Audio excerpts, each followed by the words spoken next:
Good morning छात्रों।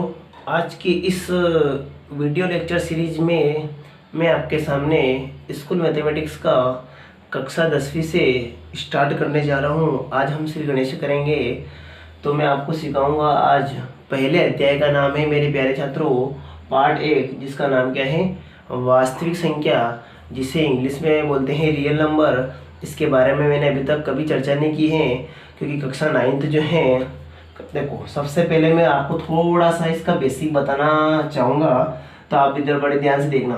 देखो इसका बेसिक क्या है। इसका बेसिक यही है कि वास्तविक संख्या क्या होती है। इसके बारे में जितना भी अपने को मैक्सिमम पढ़ना है उसके बारे में बड़ी चर्चा करेंगे। देखो सबसे पहले अपने कक्षा 9 पढ़ के आए हैं ना, तो संख्या, उसमें आपने पहला चैप्टर था अपने संख्या पद्धति। पहले पार्ट का नाम क्या था अपना, संख्या पद्धति। पहले पार्ट का नाम था अपने संख्या पद्धति। संख्या पद्धति के अंतर्गत हमने पढ़ा था परिमेय संख्या किसे कहते हैं, अपरिमेय संख्या किसे कहते हैं। परिमेय संख्या के ऊपर अपनों ने किन्हीं दो परिमेय संख्याओं के बीच अपनों ने 3 या 4 या अनंत परिमेय संख्या निकाली थी। उसके बाद अपरिमेय संख्या के बारे में अपनों ने अध्ययन किया था। उसी सभी बातों को मैं ध्यान में रखते हुए आपके समक्ष सबसे पहले प्रस्तुत करना चाहूँगा। देखो वास्तविक संख्या जो है मेनली संख्या दो प्रकार की होती है। एक होती है वास्तविक संख्या और दूसरी होती है काल्पनिक संख्या। काल्पनिक संख्या के बारे में बिल्कुल भी चर्चा नहीं करेंगे। क्यों? क्योंकि उसका जो सिलेबस है वो कक्षा 11th में है ना, कक्षा 11वीं में है। तो हम बात करेंगे ओनली अभी फिलहाल में वास्तविक संख्या के बारे में। देखो तो मैं यहाँ लिखता हूँ वास्तविक संख्या। वास्तविक संख्या मेनली 2 प्रकार की होती है। कितने प्रकार की होती है? 2 प्रकार की होती है। पहली होती है परिमेय संख्या, दूसरी होती है अपरिमेय संख्या। दूसरी क्या होती है मेरे प्यारे छात्रों? अपरिमेय संख्या। सबसे पहले अपन परिमेय संख्या सीखेंगे। परिमेय संख्या क्या होती है, इसमें कितने प्रकार मैक्सिमम हो सकते हैं, इसके बारे में मैं चर्चा करूंगा। उसके बाद मैं आपको बताऊंगा कि उसके बाद अपन अपरिमेय संख्या के बारे में बात करेंगे। ठीक है मेरे प्यारे छात्रों। देखो सबसे पहले अगर परिमेय संख्या में देखा जाए, सबसे पहले आता है प्राकृत संख्या। क्या होती है बच्चों? प्राकृत संख्या, जिसको इंग्लिश में क्या बोलते हैं मेरे प्यारे छात्रों? क्या बोलते हैं? इसको बोलते हैं अपन नेचुरल नंबर। इंग्लिश में इसको क्या बोलते हैं? नेचुरल नंबर, है ना, नेचुरल नंबर। ठीक है, इसको बोलते हैं नेचुरल नंबर। उसके बाद दूसरे नंबर भी जो संख्या आती है हमारे पास, वो होती है पूर्ण संख्या। पूर्ण संख्या क्या होती है? दूसरे नंबर पे अपने पास क्या संख्या होती है मेरे प्यारे छात्रों? पूर्ण संख्या होती है। तो प्राकृत संख्या किसे कहते हैं अपन? प्राकृत संख्या वो संख्या होती है जो एक से लगाकर अनंत की ओर जाती है ना। देखो प्राकृत संख्या उसे कहते हैं अपन जो 1 से स्टार्ट होती है, 1 से इसकी शुरुआत होती है और ये डैश डैश डैश डैश अनंत तक जाती है। इतनी बात समझ में आई। नेचुरल नंबर उसको बोलते हैं जैसे अपन किसी वस्तु को गिनने के लिए भी अपन यूज करते हैं जनरली। जैसे मेरे पास 2 पेन है ना, मेरे पास 5 कॉपियाँ है, मेरे पास 10 कॉपियाँ है ना, मेरे पास 3 बाइक है, मेरे पास एक 4 व्हीलर है, इस प्रकार से, है ना। तो अपन क्या करते हैं, कोई भी किसी भी वस्तु की स्थिति को दर्शाने या उसको अपन बताने के लिए कि मेरे पास वो वस्तु इतनी है, तो उसको दर्शाने के लिए अपन प्राकृत संख्या का यूज करते हैं ना। इसमें जीरो शामिल नहीं होगा। इसमें जीरो क्यों शामिल नहीं होगा? जीरो इसलिए नहीं होगा इसमें कि जीरो कोई वस्तु है। जैसे आपने कभी सुना है मेरे पास शून्य वस्तु है? आपने कभी नहीं सुना होगा ये बात। आपने मैं सुना होगा मेरे पास 1 वस्तु है, 2 वस्तु, 3 वस्तु, 4 वस्तु, इसी प्रकार सुना होगा। तो अपन प्राकृत संख्या किसको बोलते हैं? नेचुरल नंबर जिसको बोलते हैं जो 1 से लगाकर अनंत तक जाता है, उसे हम क्या बोलते हैं मेरे प्यारे छात्रों? प्राकृत संख्या बोलते हैं। अब बात करता हूं मैं पूर्ण संख्या की। वास्तव में पूर्ण संख्या क्या होती है? देखो 1 से लगाकर अनंत तक क्या कहलाती है? प्राकृत संख्या कहलाती है। अब मेरी बात सुनो, अब अगर अपन पूर्ण संख्या, देखो इसका नाम देखो, पूर्ण का मतलब होता है वॉल, है ना, वॉल नंबर। तो वॉल मतलब इसमें सब आ जाएगा। मतलब कहने का आशय ये है कि इसमें जीरो भी शामिल हो जाएगा। अपन अपना परिवार पूरा कब होता है? जब अपन सब साथ में रहते हैं, तभी तो अपना परिवार पूरा कहलाता है ना। तो अपने परिवार में अभी इसकी कमी थी, किसकी कमी थी? जीरो की, तो मैंने जीरो भी इसके अंदर शामिल कर लिया। तो जीरो को जब किसी प्राकृत संख्या के साथ अगर जीरो को शामिल कर लेंगे तो संख्या क्या बन जाएगी, अपनी पूर्ण संख्या बन जाएगी। इसी प्रकार हम बात करते हैं पूर्णांक संख्या की, है ना। तब मैं इसको रफ करता हूँ, आप नोट कर लो इसको अच्छी तरीके से, है ना।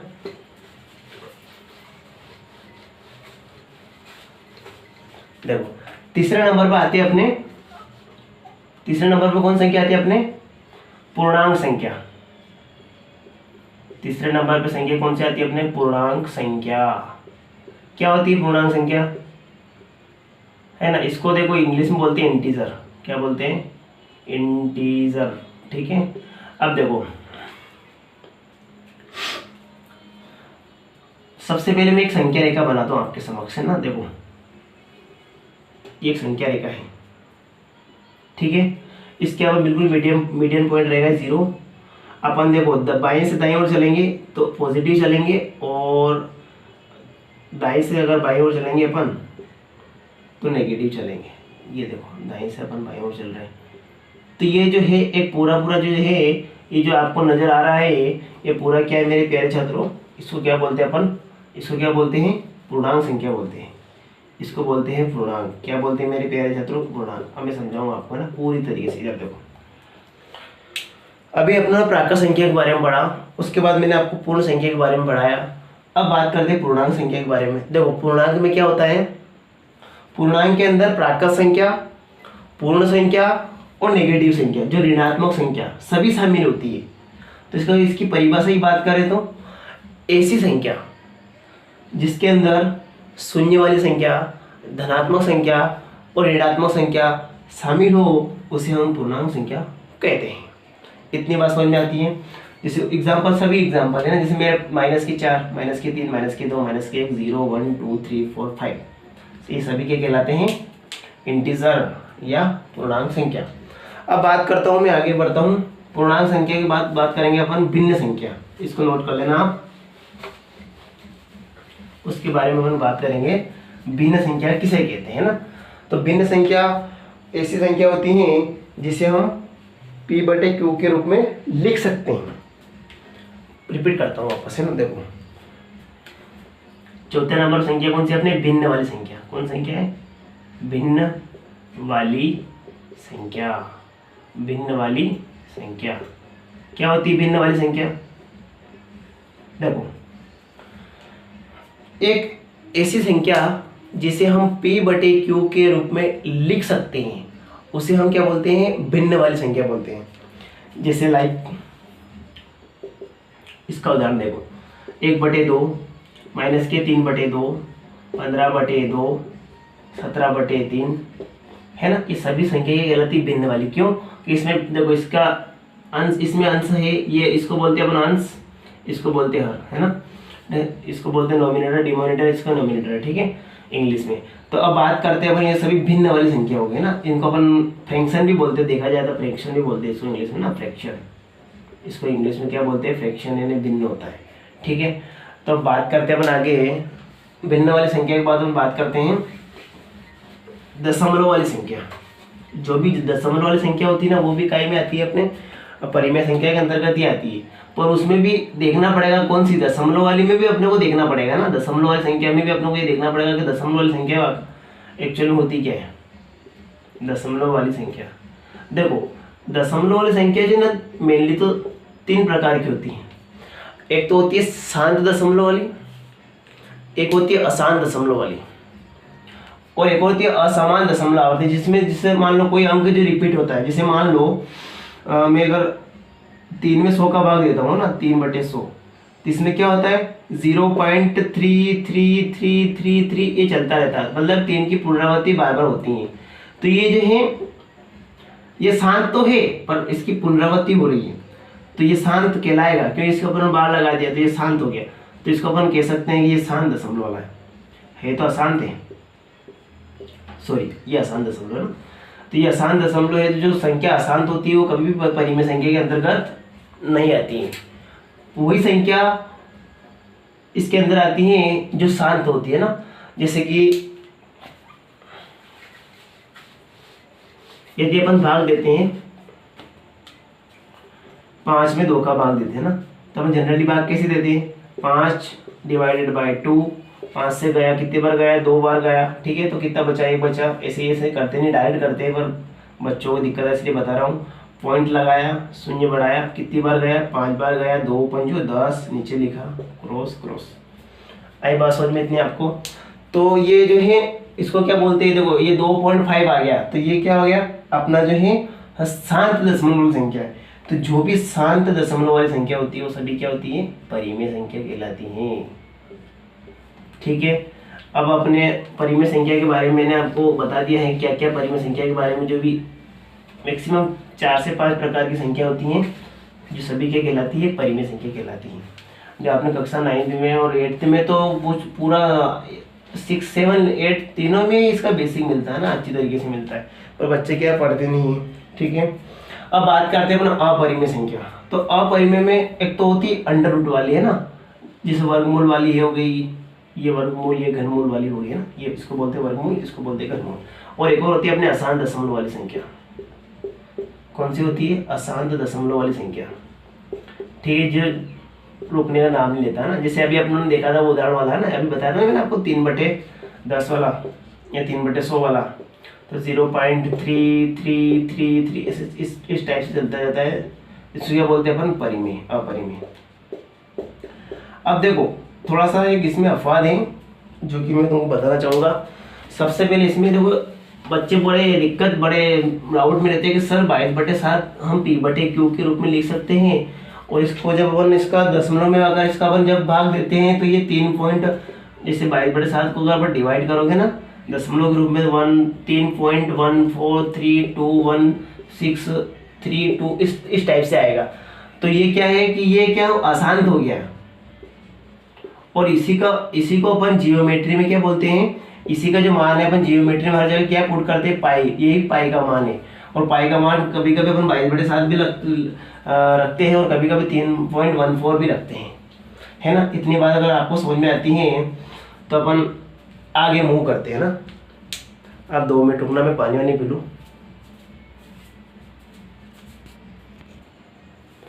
देखो मेरे प्यारे छात्रों, और सेकंड टॉपिक पे आते हैं जिसका नाम है यूक्लिड विभाजक प्रमेय का, जो कि ये कक्षा 10वीं का। इससे क्वेश्चन भी अपने एग्जाम में बनते हैं ना, मेनली एग्जाम में क्वेश्चन यहीं से बनते हैं ना, 100% क्वेश्चन की संभावना अपने एग्जाम में रहती है।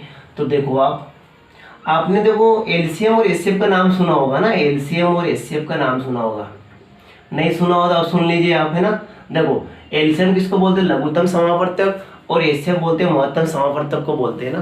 क्या होता है एलसीएम और लघुत्तम, एलसीएम और एचसीएफ क्या होता है, थोड़ी जानकारी मैं देता हूँ आपको। देखो एलसीएम एक ऐसी 2 या 2 से अधिक ऐसी संख्या होती है जो दी गई संख्या से पूरी विभाजित हो जाती है। यदि अपन उसको क्या करते हैं, जैसे मान लो 12, 24 और 36, इसका अगर मेरे को लघुत्तम लेना है तो इसमें मेरे को ऐसी छोटी सी संख्या देखनी है, जो तीनों संख्याओं, जो ऐसी छोटी संख्या देखनी है जो 12 से भी डिवाइड हो जाए, 24 से भी डिवाइड हो जाए और 36 से भी डिवाइड हो जाए। छोटी से छोटी संख्या देखनी है ना, बड़ी से बड़ी नहीं देखना हम लोग, छोटी से छोटी देखना, उसी को हम क्या बोलते हैं, एलसीएम बोलते हैं। पर एलसीएम का अपने यहाँ पर इस पार्ट में बिल्कुल भी यूज नहीं होगा ना, क्यों नहीं होगा उसके बारे में आपको आगे बताऊंगा, ठीक है। अभी बात करते हैं अपन एचसीएफ की। एचसीएफ क्या होता है, एचसीएफ के बारे में मैं चर्चा करता हूँ, सुनिएगा आप बड़े ध्यान से ना। देखो सबसे पहले तो आप कॉपी पेन लेके बैठो और अच्छे से प्रॉपर नोट्स बनाते हुए चलते रहो ना, क्योंकि देखो ये यूट्यूब पे क्या रहता है कि अपन देखते रहते हैं और अपने को समझ में कुछ नहीं आता है, अपन सोचते हैं कि स्क्रीनशॉट ले लेने भी बाद में नोट कर ले, नहीं ऐसा नहीं चलता है ना, रहेगा हम रावण के, वो आप सबने सुना होगी कहावत है ना। तो चलो आगे बढ़ते हैं अपन आगे। एचसीएफ के बारे में चर्चा करूंगा आपके साथ। एचसीएफ का मतलब हाईएस्ट कॉमन फैक्टर। जैसे मान लो ये मेरे पास 34 है, क्या है 34 है, और एक संख्या है मेरे पास 120 है। इस दोनों में से मेरे को एक कॉमन फैक्टर निकालना है। कौन सा निकालना, कॉमन का मतलब होता है उभयनिष्ठ। क्या होता है, उभयनिष्ठ। उभयनिष्ठ फैक्टर का मतलब गुणनखंड, है ना। तो इसमें से मेरे को भी हाईएस्ट निकालना, मतलब अधिकतम संभव हो सके अपने को इसमें से फैक्टर निकालना है, कॉमन फैक्टर निकालना है ना। तो कैसे निकालेंगे, इसके 2 तरीके होते हैं, एक तो होती है भाग विधि और एक होती है गुणनखंड विधि। तो अपन चर्चा करते हैं यहाँ पर भाग विधि की ना। देखो अब मैंने लिखा था यहाँ पर 34 और 120, इसका मेरे को क्या निकालना है, एचसीएफ निकालना है। आई बात समझ में आपको? मेरे को इसका क्या निकालना है बच्चों, एचसीएफ निकालना है। तो मैं कैसे निकालूंगा एचसीएफ इसका? एचसीएफ देखो आप, अपन सबसे पहले क्या करते हैं, देखो मैंने क्या बताया था अभी आपको थोड़ी देर पहले कि 120 बड़ी संख्या का अपन क्या करते हैं, छोटी संख्या का जो है वो भाग देते हैं। जनरली ऐसे ही होता है। देखो इन दोनों में से जो संख्या बड़ी रहेगी वो अपनी भाज्य रहेगी और जो छोटी रहेगी वो रहेगी भाजक। ठीक है, इससे पहले मैं आपको ये समझा दूं थोड़ा सा ना, ऊपर लिख दूं। देखो ये इसका फॉर्मेशन क्या बनता है ना, देखो भाजक इसको बोलते हैं अपन, जिसका अपन भाग देते हैं, इसको बोलते हैं भाज्य, और इसको बोलते हैं अपन भागफल, और जो नीचे अपने सामने अपन घटाने पे जो भी संख्या आती है उसको बोलते हैं अपन शेषफल। क्या बोलते हैं, शेषफल। अब इंग्लिश में देखो इसको क्या बोलते हैं, मैं सबको बता दूं आपको ना। इसका जो फॉर्मेशन बनता है वो मैं थोड़ा आपको बताऊंगा, इधर देखो आप बड़े ध्यान से ना, उसके बाद इसको सॉल्व करेंगे अपन। भाज्य बराबर क्या होता है ना, देखो भाज्य बराबर होता है, भाज्य बराबर होता है, भाज्य बराबर होता है भाजक इंटू भागफल प्लस शेषफल। अब ये कैसे हुआ, बहुत सारे बच्चे बड़े तनाव में है ना, मेरे को पता है कि उनको जब तक अपन उदाहरण से समझाएंगे तब तक उनको समझ में नहीं आएगा। जो कमजोर वर्ग के छात्र है उनको समझ में नहीं आएगा। प्लस ये शेषफल मैं आपको बिल्कुल सिद्ध करके बता दूंगा ये चीज़ कहाँ से आई, कैसे आई है ना। देखो बिल्कुल निश्चिंत रहो।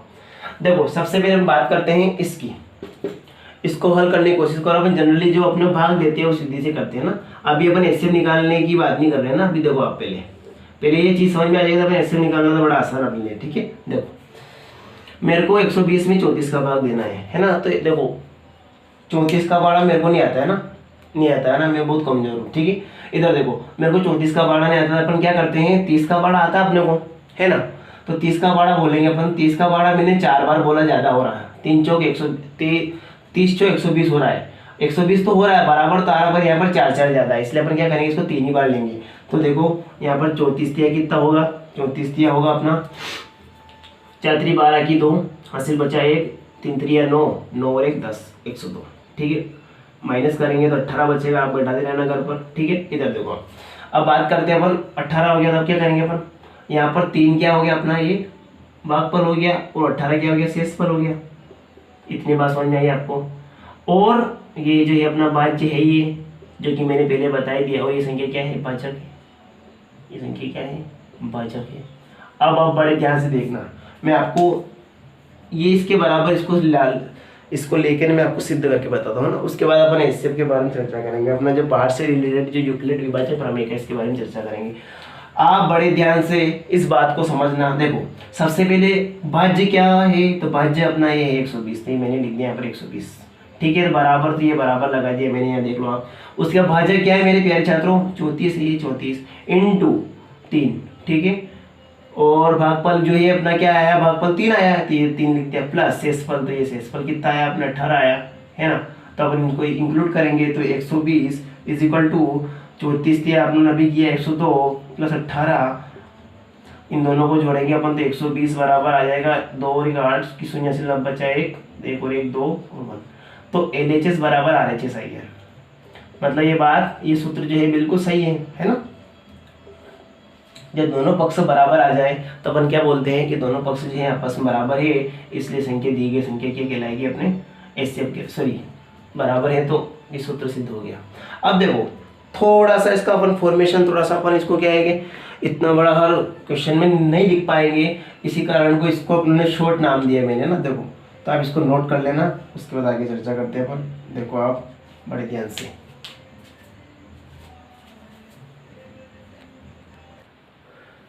चलिए अब चर्चा करते हैं, अपन आगे बढ़ते हैं इसी क्लास को।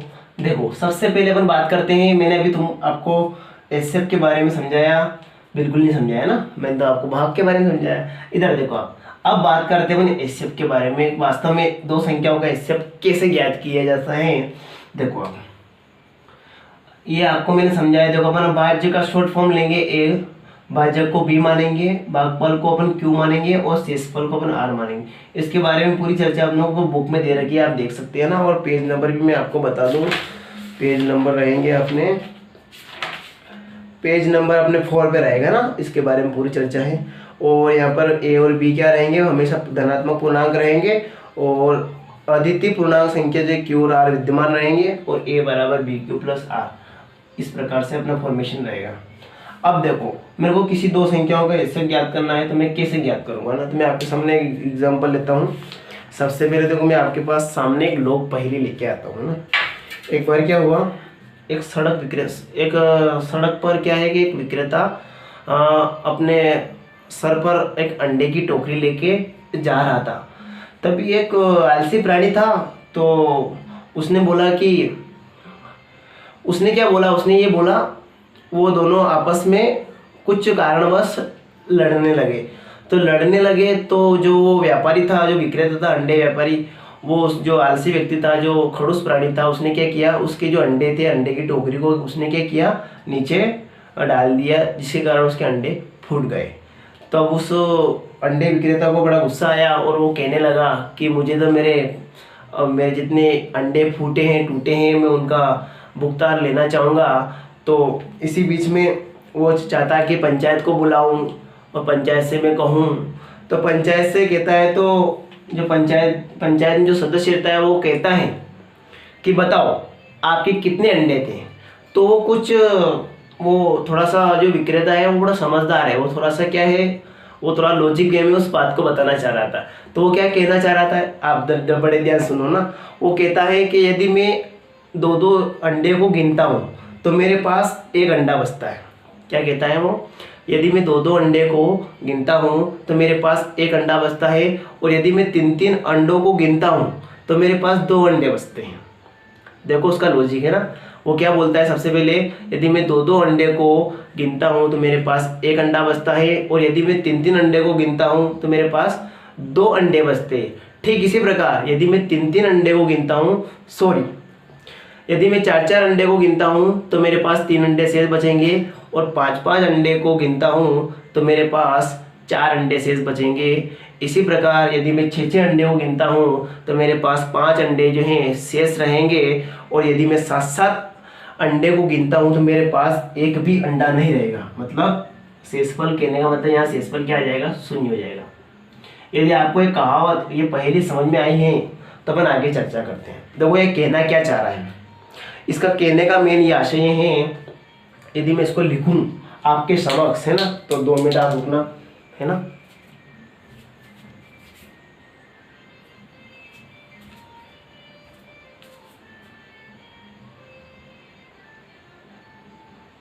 यूक्लिड विभाजक प्रमेय का, जो कि मैंने भी आपको थोड़ी देर पहले बताया, कि जो उस अंडे विक्रेता ने आपको बड़े सरल शब्दों में इस बात को बड़े लॉजिक वे में समझाने की कोशिश की कि भाई साहब 2 अंडे को मैं अगर बेचता हूँ, देखो मैं इसका लॉजिक आपको बताऊंगा सही तरीके से, आप देखना बड़े ध्यान से।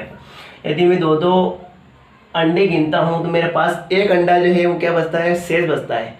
ठीक है, तो एक अंडा शेष बचता है, तो अपने को इस फार्मूले का यूज करते हो, अपने को इस गणितीय लैंग्वेज को अपने को गणितीय अंकों में लिखना है ना। देखो कैसे लिखोगे आप, सबसे पहले देखो मैं इसको यहाँ लिखने की कोशिश करता हूँ ना। अपन इसको लिखते हैं 2 अंडे शेष बचते, तो ए का मान हमेशा देखो ए बराबर, ये इसके बराबर ही होगा। ये जो भी पूरा स्टेटमेंट जो लिख रखा है ये इसके बराबर है ना, इतनी बात आप समझना। देखो तो क्या बोल रहा है, 2 अंडे अगर मैं करता हूँ, 2 अंडे अगर मैं बेचता हूँ, 2 अंडे गिनता हूँ तो मेरे पास एक अंडा जो है वो शेष बचता है। आई बात समझ में। ठीक इसी प्रकार यदि मैं 3 अंडे बेचता हूँ, कितने अंडे, 3 अंडे बेचता हूँ तो मेरे पास जो है 2 अंडे शेष बचते हैं। यदि इसी प्रकार मैं 3 4 अंडे बेचता हूँ तो मेरे पास जो है 3 अंडे जो है वो शेष बचते हैं। इसी प्रकार यदि मैं 5 अंडे बेचता हूँ, है ना, तो 5 अंडे यदि मैं बेचता हूँ तो मेरे पास 4 अंडे शेष रहते हैं। इसी प्रकार यदि मैं 6 अंडे का बेचता हूँ तो मेरे पास 5 अंडे जो हैं वो शेष रहते हैं, और यदि मैं 7 अंडे को गिनता हूँ तो मेरे पास एक भी अंडा जो है वो शेष नहीं रहता है। कहने का मतलब शेषफल क्या हो जाता है, 0 हो जाता है। तो ये यहीं से अपने को बात पकड़ में आती है। कहने का मतलब जब यहाँ पर 0 आ जाएगा तो जो ये संख्या है यही दी गई संख्या का अपना क्या हो जाएगा, एचसीएफ हो जाएगा। अभी आपको बात समझ में नहीं आई होगी ना, आ जाएगी, बिल्कुल निश्चिंत रहिए आप, है ना। देखो सबसे पहले मैं समझाने के चाह रहा हूँ आपको, एक बार बड़े ध्यान से देखना आप। देखो आप कहने का आशय है कि यदि दो दो अंडे, कितने अंडे, दो दो अंडे है ना, यदि मैं दो दो अंडे की बात करता हूँ, दो दो अंडे को गिनता हूँ टोकरी में, और हाँ उसका एक और कहना ये भी है कि मेरी टोकरी में 119, इस प्रकार से मेरी टोकरी में 119 अंडे से ज़्यादा आ ही नहीं सकते। कहने का मतलब उसकी जो अंडे की टोकरी है उसके अंदर 119 अंडे ही समाहित रहते हैं। इतनी बात है, यदि आपको समझ में आती है। देखो आगे, यदि a बराबर 2q प्लस 1, तो ये जो है एक भाज्य, इसको बोलते हैं, क्या बोलते हैं, भाज्य बराबर भाजक इंटू भागफल प्लस शेषफल। तो देखो यदि वो दो दो अंडे को गिनता है और उसका जो भाजक जो है वो उसमें मल्टीपल करता है, प्लस शेषफल को जोड़ता है, अपना भाज्य आता है ना, आप जानते ही हो, है ना। तो इसी प्रकार हम बात आगे को बढ़ाते हैं। तो अब आगे देखो आप, तो अब मैं आपको समझाना चाहूंगा एक उदाहरण के थ्रू, है ना। तो आप इसको अच्छी तरीके से नोट कर लीजिए, है ना। उसके पास कितने अंडे बचते शेष, उसके पास अंडे बचते मेरे प्यारे छात्रों 119, उसकी टोकरी के अंदर कितने आते हैं, 119 आते हैं ना। तब देखो हम उदाहरण लेते हैं, बड़ा इंटरेस्टिंग लेते हैं कक्षा 10वीं का। आप पेज नंबर में आपकी समझ से बताता हूँ। आप देखो पेज नंबर लीजिए, पेज नंबर 7 निकालो आप, है ना, और उदाहरण नंबर 4 देखिए आप, है ना, अपनी बुक में। देखो क्या बोलता है, एक फल विक्रेता के पास 420 काजू है, काजू की बर्फियां है ना। देखो काजू की बर्फियां हैं, कितनी, 420 काजू की बर्फियां हैं, और 130 जो है वो बादाम की बर्फियां हैं, ठीक है। वह उनकी ऐसी डेयरिया बनाना चाहती हैं, मतलब लड़की है ना, वह इनकी ऐसी डेयरिया बनाना चाहती हैं कि प्रत्येक डेयरी में बर्फियों की संख्या समान रहे तथा ये डेयरिया बर्फी की परात में न्यूनतम स्थान घेरे। यदि आपको समझ में आ रहा है तो वो बोल रहा था अपने जो ये अंडे का विक्रेता कि मेरे 119 अंडे से मेरे टोकरी के अंदर 119 अंडे से ज़्यादा नहीं आ सकते, है ना। तो इस बात को वहाँ से पकड़ना और इस बात को इस क्वेश्चन के अंदर लिंक करना, तो आपको समझ में आ जाएगी ये बात, है ना। तो देखो आगे देखो आप, और इस काम के लिए प्रत्येक डेयरी में कितनी बर्फियां रखी जा सकती हैं। कहने का मतलब ये है कि उसके पास दो प्रकार की काजू की बर्फी, एक तो काजू की बर्फियां है और एक बादाम की बर्फियां हैं। काजू की बर्फियों की संख्या उसके पास कितनी, 420 है। ये क्या है, काजू है, क्या है अपने पास, ये काजुओं की संख्या, काजू की बर्फियों की संख्या है ना, काजू की बर्फियों की संख्या, ठीक है। आई बात समझ में आपको। इसी प्रकार 120 जो है उसके पास काय की संख्या है, 130 है ना, 130 जो है वो बादाम की है ना, वो काय की है, बादाम की बर्फियों की है ना, बादाम की बर्फियों की क्या है, संख्या है। अब कहने का मतलब ये है कि वो न्यूनतम स्थान तो घेरे, है ना। कहने का मतलब ये है कि वो कम से कम अपने को उसका हाईएस्ट कॉमन फैक्टर निकाल लो आप।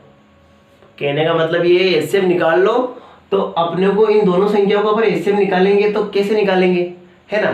तो एक बड़ा इंटरेस्टिंग है। देखो इसमें चरण अपनों को एग्जाम में जो लिखना पड़ता है वो चरणबद्ध रूप से लिखना पड़ता है, पर बच्चे बड़े कंफ्यूज होते हैं, है ना।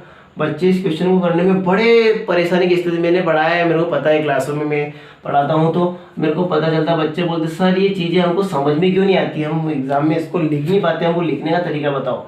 हम इस चीज़ को भूल जाते हैं। तो इसको न भूलने के कारण ही मैंने थोड़ा सा मेरे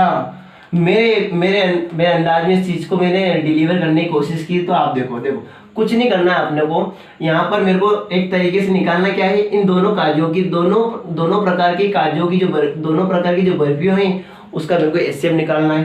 तो एचसीएफ निकालने का तरीका क्या होता है, 420 और 130 का मेरे को निकालना है एचसीएफ। तो इसका एचसीएफ निकालने के लिए मैं सबसे पहले क्या करूँगा, जो बड़ी संख्या है उसको मैं लिखूंगा भाज्य के रूप में, और जो छोटी संख्या रहेगी उसको मैं लिखूंगा भाजक के रूप में। इतनी बात समझ में आई? यदि समझ में आई तो कहो हाँ, है ना। और जहाँ पर बैठे हो वहाँ पर बोलो समझ में आता है तो हाँ, नहीं समझ में आता है तो ना, कमेंट भी कर सकता है, बिल्कुल ठीक है। अब आगे बढ़ते हैं अपन इस बात को।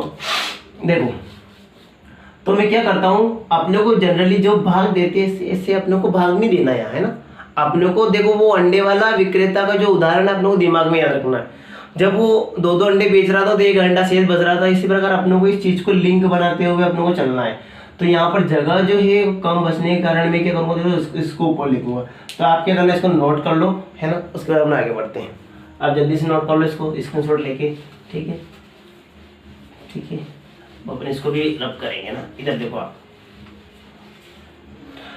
देखो अपने को क्या करना है, 420 काजू की बर्फियाँ दी, 420 का मेरे को निकालना है, 420 और 130 का मेरे को निकालना क्या है, हाईएस्ट कॉमन फैक्टर या मासा, इसको क्या बोलते हैं अपन, यही यूक्लिड विभाजन प्रमेय का है ना, उसी ने अपने को बोलते हैं ना। अपन इस चीज को अपन यहाँ पर बिल्कुल एक सैद्धांतिक वे में, इस थ्योरी वे में समझना चाहते हैं वास्तव में ये एसएफ होता है क्या है ना। ये बिल्कुल कक्षा 10वीं में बहुत ही अच्छी बुक है और बहुत ही बेसिक वे में इस बात को समझाना चाहा है इस किताब वाले ने। इसका बड़ा बड़ा धन्यवाद देना चाहिए अपने को, है ना। देखो तो सबसे पहले अपन क्या करते हैं, सबसे पहले मैं क्या करता हूँ, 420 मैंने बोला आपको बड़ी संख्या हमेशा भाज्य के रूप में रहेगी और छोटी संख्या भाजक के रूप में रहेगी।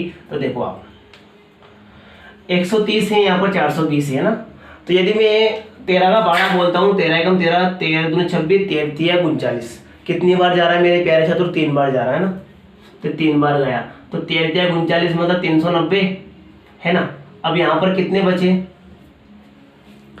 जो शेषफल रहेगा, बड़े ध्यान से सुनना आप, है ना, बड़े शेषफल जो रहेगा अपना वो 0, 12 में से 9 गए तो 3 और 3 में से 3 गए तो 0। इतनी बात समझ में आ गई आपको। तो आगे बढ़ते हैं अपन। अब क्या होगा मेरे प्यारे छात्रों, ये जो अपना जो शेषफल आया है, जो रिमाइंडर आया है, ये अगली चरण के लिए क्या बन जाएगा अपने लिए। देखो तो मैं इधर लिखना चाहूँगा, आपको बताऊंगा इस चीज़ को। देखो अपने चरण फर्स्ट, या इसको अपन इंग्लिश में बोलेंगे तो स्टेप 1 है ना, स्टेप 1। स्टेप 1 के अंतर्गत हम जानते हैं कि a बराबर BQ प्लस R होता है। तो आप यहाँ से पहचान पाओगे इसके अंदर क्या चीज़, कौन सी चीज़ क्या है। तो 420 अपने स्थान पर है, ये ना 400। अपने को हर बार ये चीज़ नहीं लिखना, आपको डायरेक्ट लिखना है, इसमें समझाना चाह रहा है, इसलिए मैंने आपके सामने इस बात को रखा, ठीक है। देखो तो b का मान कितना है मेरे प्यारे छात्रों, 130, है ना, और q का मान है 3, मतलब अपना जो भागफल आया वो कितना आया, भाजक कितना था अपना 130 और भागफल कितना है अपना 3 प्लस शेषफल कितना है यहाँ पर 30। इस रूप में मैंने इस चीज को लिख दिया है। अब बड़े मेरी बात को बड़े ध्यान से सुनना आप, ये अपना स्टेप नंबर 1 हो गया। इसको आप चाहो तो इक्वेशन नंबर 1 भी दे सकते हो, ठीक है। अब बात करते हैं अपन, देखो अब क्या होता है, ये चीज सेम। अब ये जो है अपना जो शेषफल है, ये अगली कड़ी में क्या बन जाएगा, भाजक बन जाएगा, और जो अपना जो भाजक था वो उठ के यहाँ पर आ जाएगा, मतलब 130 हो जाएगा। अब ये बात तुमको कुछ समझ भी नहीं आई होगा, तो मैं समझाने की कोशिश करता हूँ। अपन वो विक्रेता वाला उदाहरण यदि आपको याद रहेगा तो शायद आई थिंक आपके समझ में आ जाएगा अच्छे तरीके से ना। कुछ नहीं करना है, देखो वहाँ पर वो क्या बोल रहा था मेरे बच्चों, यदि वो 7-7 अंडे को 7-7 अंडे की ढेरिया बना रहा था तो एक भी अंडा शेष नहीं बच रहा था। तो अपने को बस वही ऐसा कुछ करना है ताकि अपने को शेषफल शून्य आ जाए। अपने को शेषफल शून्य मिल जाएगा तो अपन अधिकतम उसका हाईएस्ट कॉमन, अधिकतम उसके जोड़े जो है, गुणनखंड जो है अपन बना पाएंगे उस चीज का। ये बात है, यदि आपको समझ में आती है तो बहुत ही अच्छी बात है ना। देखो तो यहाँ पर भी अपने को वही विधि करना है। उसने ऐसा क्यों बोला अपने को, मैं 2-2 अंडे बेचता हूँ, 2-2 अंडे को यदि मैं डेयरी बनाता हूँ मेरे पास 1 अंडा शेष बचना चाहिए, यदि मैं 3-3 की बनाता हूँ तो मेरे पास 2 अंडे शेष बचने चाहिए। इसी बात उसने क्यों बोली, इसी कारण ये बात उसने इसीलिए बोली ताकि वो एक उस लॉजिक को लेते हुए, एक एलसीएम के लघुत्तम मान को लेते हुए उस चीज का वो अनुमान लगा सके, उस चीज को वो ऑब्जर्व कर पाए कि मेरे को ये चीज कहाँ तक ले जानी है। आया समझ में? यदि समझ में आया है तो हाँ, नहीं आया तो ना, ठीक है। नहीं आया तो आ जाएगा ना, दूसरे देख वापस से रिपीट करके इस वीडियो को देखना, बिल्कुल समझ में आएगा आपको, ठीक है। देखो तो ये अपना पहला चरण हो गया, इसको अपन डाल दो, है ना। तो अपने को लिखना ये नहीं, बार बार नहीं लिखना, ये बात है ना। देखो अब क्या करते हैं अपन, 30 में भाग देंगे इसका, ठीक है। तो 3 एकम 3, 30 का भाड़ा दिया कितना, 30 चौक 120, कितनी बार गया, 4 बार गया, कितना बचा यहाँ पर 10 बचा, ठीक है। अब क्या होगा, वापस पुनः वही स्थिति। तो ये चीज अपने को यहाँ लिखना है। तो स्टेप 1 में ये लिख दिया था अपने, स्टेप 2 में अपन इधर लिख देंगे। स्टेप 2 में क्या लिख देंगे मेरे प्यारे छात्रों, अपन इस प्रकार से लिखेंगे कि 130 जो है वो बराबर होगा किसके, 30 इंटू 4 प्लस 10। देखो 30 चौक कितना होता है 120, 120 और 10 कितना होता है 130। तो इन दोनों को अपन ऐड करेंगे तो इसके बराबर आ रहा है, तो इसके बराबर आ रहा है मतलब सही है। तो सही है, तो ये चरण कितना हो जाएगा मेरे प्यारे छात्रों, दूसरा।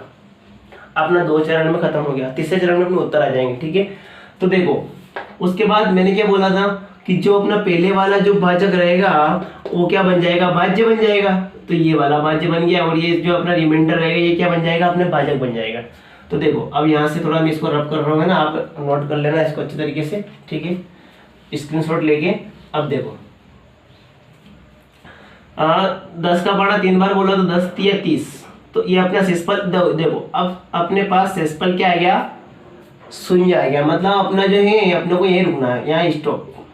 पास हो जाए आपको, जहां पर भी अपना शेषफल जो है शून्य आ जाए वहीं अपने को उस क्वेश्चन का जो तरीका है उसको अपने वहाँ स्टॉप कर देना। मतलब कहने का मतलब बस अपने को ये जो अपना शेषफल शून्य आ गया ना, हम समझ गए बस अब अधिकतम ढेर बनना संभव नहीं है। उसके बाद कुछ न कुछ अपने को शेषफल बचाना जरूरी, जो कि वो अंडे का विक्रेता इस बात को बोल रहा था।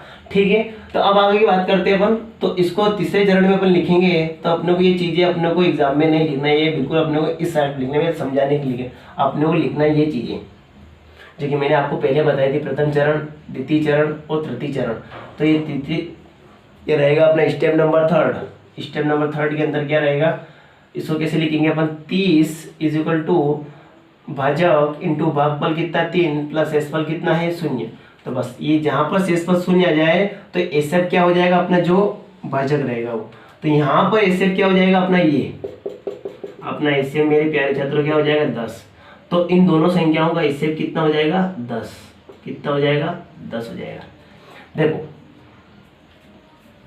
ये तो है अपने यूक्लिड विभाजक प्रमेय का, है ना।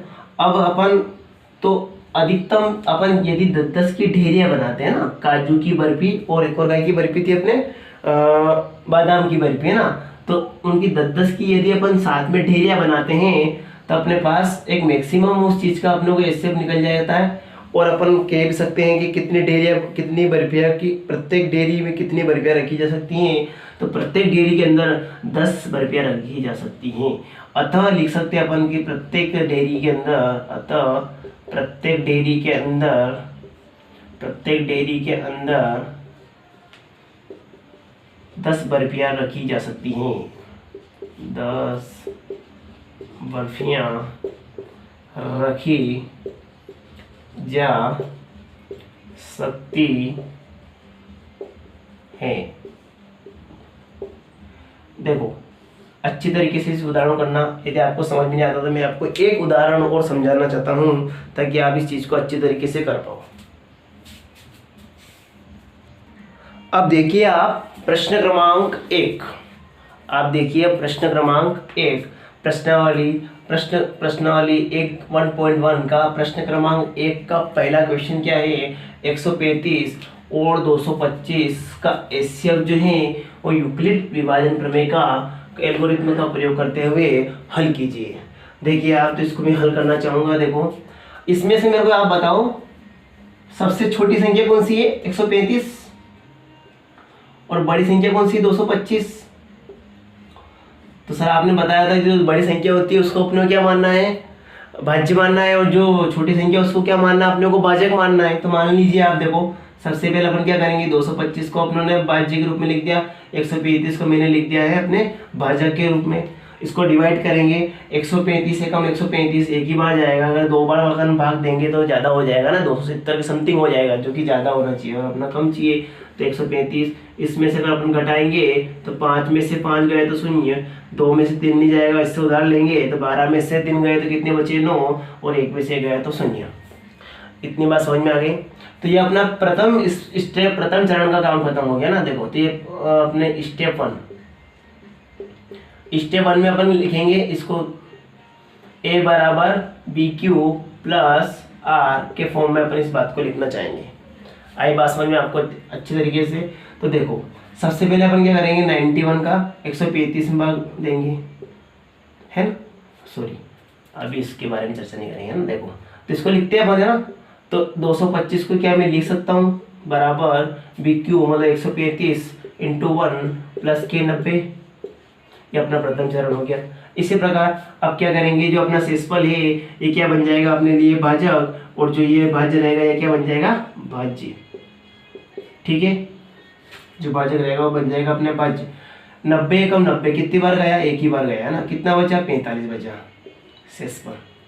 ठीक है, अपना काम हो गया। स्टेप 2, ठीक है, स्टेप नंबर 2 में अपन क्या करेंगे, स्टेप नंबर 2 जो है देखो आप इसको लिख सकता हूँ मैं 135 बराबर 90 इंटू 1 प्लस के 45, स्टेप नंबर 2। इतनी बात समझ में आई आपको। अब आगे बढ़ते हैं अपन 45 अब क्या बन जाएगा अपने लिए भाजक, और 90 क्या बन जाएगा अपने लिए भाज्य। तो इसको देखो आप बड़े ध्यान से देखने की कोशिश करना है ना, 135 की रखा मैंने, तो 45 से कम 45, 45 दूने 90, 90 आ गया, मतलब शेषफल क्या आ गया अपने 0। तो इस बात को अपन यहाँ क्या कर देंगे स्टॉप। ठीक है, इस बात को अपन यहाँ स्टॉप कर दी। तो तीसरा चरण क्या हो जाएगा अपने स्टेप नंबर 3। स्टेप नंबर 3 में अपन क्या करेंगे बच्चों,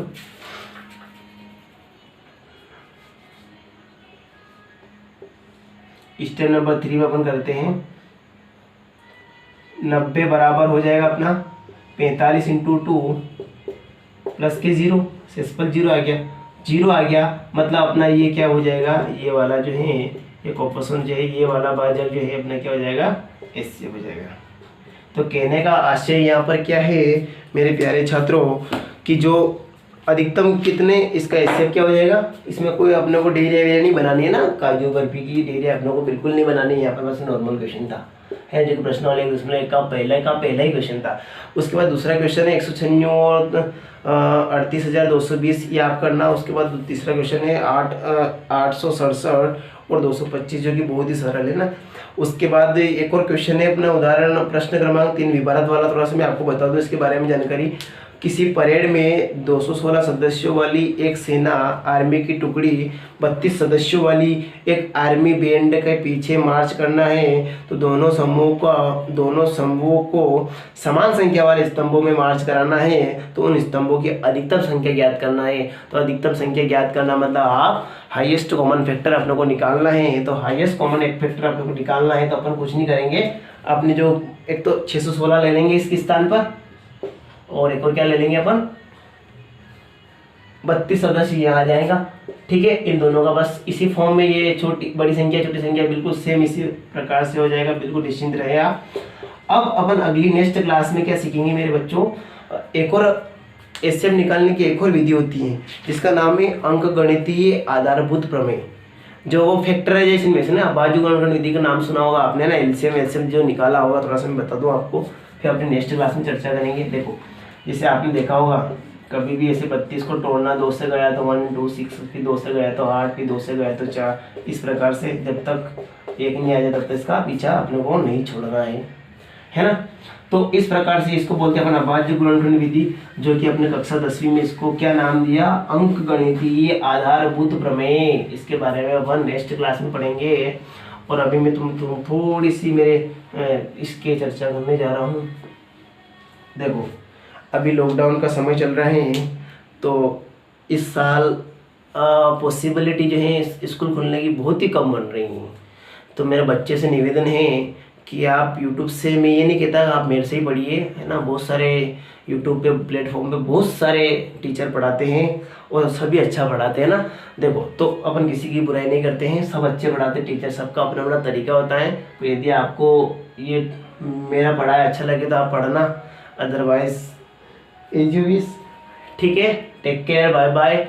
इसी प्रकार अपना प्यार और आशीर्वाद हमें देते रहना, और लाइक को सब्सक्राइब जरूर करना मेरे प्यारे छात्रों, है ना। हमको मोटिवेशन मिलता है यदि आप किसी के साथ, बच्चों के साथ शेयर करते हो। देखो हमारे लिए ना पैसा कमाना एक तो इधर ये थी, हमारी सबसे लास्ट प्रायोरिटी रहती है लोगों की, पर हमको सबसे ज़्यादा चाहिए बस एक चीज़, बस हम इस चीज़ के टीचर लोगों को बस एक ही चीज़ चाहिए, सम्मान, और हमें ज़्यादा कुछ नहीं चाहिए ना। ये आपको हम एक तरीके से निःशुल्क प्रोवाइड करा रहे हैं यूट्यूब पे, तो हमको इस चीज़ का कोई इतना विशेष शुल्क नहीं मिलेगा ना, जो ऑफलाइन बेच पे मिलता है। जब हमारी जो क्लासेस चलती है, ऑफलाइन क्लास जो चलती हैं, जब हमारा कोचिंग सेंटर चलता है, वहाँ पर बच्चों से अपने हिसाब से जो बच्चा कमज़ोर वर्ग का है जैसे है उस हिसाब से उसकी बच्चे की फीस रहती है, वो वॉट एवर ये हमारा मैटर है। बट आप अच्छी तरीके से पढ़ाई कीजिए, अच्छे से लगन से कीजिए और एक दिनचर्या बना के पढ़ाई कीजिए ना, ऐसे टाइम पास नहीं कीजिए ना।